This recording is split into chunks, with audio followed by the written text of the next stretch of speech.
comme vous savez, là, je suis en train de terminer mon troisième livre qui s'intitule Comment l'islam a fait de moi l'entrepreneur que je suis. Désolé, je suis fatigué aujourd'hui. Et il y a une question que je me pose souvent dans le monde entrepreneurial comorien. Pourquoi on a peur d'innover? Pourquoi on a peur d'inventer? Pourquoi on a peur d'aller dans des trucs nouveaux? Et j'essaie de trouver les pourquoi du comment et j'essaie de trouver les origines. Et je me dis, il y a peut-être une origine religieuse, la manière dont on nous a appris la religion. Vous savez, après ce truc-là, ça va pas plaire à tout le monde. Du coup, ceux qui sont un peu sensibles sur ça, n'écoutez pas et venez pas m'insulter pour rien. C'est que dans notre monde à nous, le monde musulman, parce que les Comores, c'est un pays à majorité musulman, dans le monde musulman, on a peur d'innover, on a peur de se réinventer, on a peur de proposer de nouvelles choses. Et je me dis que on a sans doute été bercé, pas sans doute, on a été bercé dans ça toute notre vie et du coup on a peur de dire de nouvelles choses.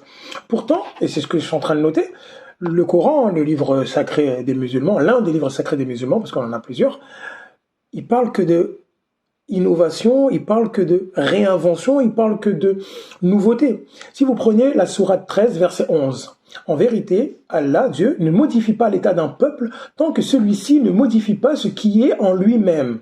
Tu vois ce verset-là, il souligne l'importance du changement personnel et collectif qui peut être vu comme une forme d'innovation. Tant que tu changes pas ce qui est en toi, tu étais d'une certaine manière, après tu as changé ta manière de faire, tu ramènes une nouveauté, une innovation, Dieu ne changera pas. Un autre verset, sourate Al-Baqarah, la sourate 2, verset 269.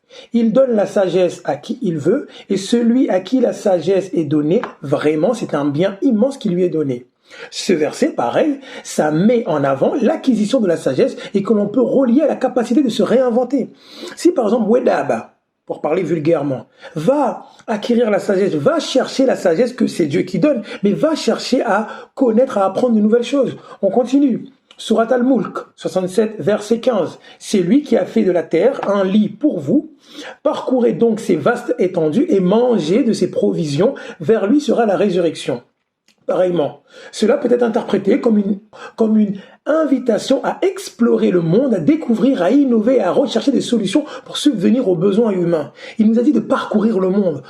Quand on dit les voyages forment, les voyages t'enrichissent, parce que quand tu vas voir ce qui se passe ailleurs, t'en ressors toujours enrichi de quelque chose. Des versets comme ça et des sourates comme ça, il y en a plein. Du coup, je pose la question à mes frères et sœurs comoriens et comoriennes, avant que sorte mon livre, que j'espère vous allez acheter. Qu'est-ce qui s'est passé en fait dans notre transmission de la religion? À quel moment on a stoppé les innovations? À quel moment on a arrêté de réfléchir? À quel moment, comme Dieu nous dit souvent, on n'a fait que copier ce qui s'est passé avant? Copier ce qu'a fait ton grand-père, copier ce qu'a fait ta grand-mère, copier ce qu'a fait tes ancêtres, et même si tes ancêtres avaient tort. Bref, moi je continue d'écrire, et tenez-vous prêts, le troisième livre il arrive bientôt.